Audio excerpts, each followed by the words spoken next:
Maggi వెంకీని మోసం చేసి తాళి కట్టించుకుంటుంది కదా. కట్టించుకున్న తర్వాత ఇంకా వాళ్ళ ఇంటికి వెళ్ళాలని చెప్పేసి అందరూ మాట్లాడుకొని అందరిని ఒప్పించేసి మ్యాగీ వాళ్ళ అత్తయ్యని ఒప్పించి శారద వాళ్ళ కొడుకు వెంకీని ఒప్పించి సరే అని వెళ్ళాలని చెప్పేసి డిసైడ్ అవుతారు.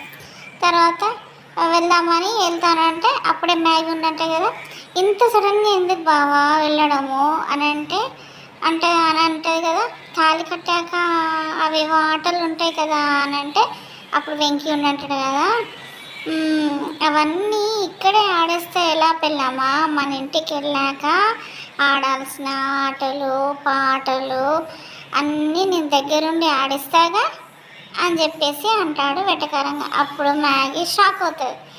తర్వాత ఇంటికి వెళ్ళారా, వెళ్ళిన తర్వాత అక్కడ ఏం జరుగుతుంది, తర్వాత పాపము విద్యని లగేజ్ ఎవరు మన మ్యాగీ లగేజ్ తీసి మోసుకొచ్చి అక్కడ పెడతా అంటే అప్పుడు వెంకీ చూసి ఈ లగేజ్ ఎవరిదమ్మా అని చెప్పేసి అంటే వదిలేది అన్నయ్య అని చెప్పేసి అంటే నీ అని చెప్పేసి మరి ఆ లగేజ్ ఇంత అంతాడా, ఇసిరేస్తాడా, లేకపోతే ఏం చేస్తాడో, బయట పడేస్తాడా, ఏం చేస్తాడో. అంతలోనే మళ్ళీ ఆమె అఖిలాండేశ్వరి కూడా అయ్యో అనుకుంటూ వస్తుంది. మరి ఏం జరుగుతుందో రేపటి ఎపిసోడ్లో చూద్దాం. ప్లీజ్ సబ్స్క్రైబ్ మై ఛానల్ అండి. బాయ్.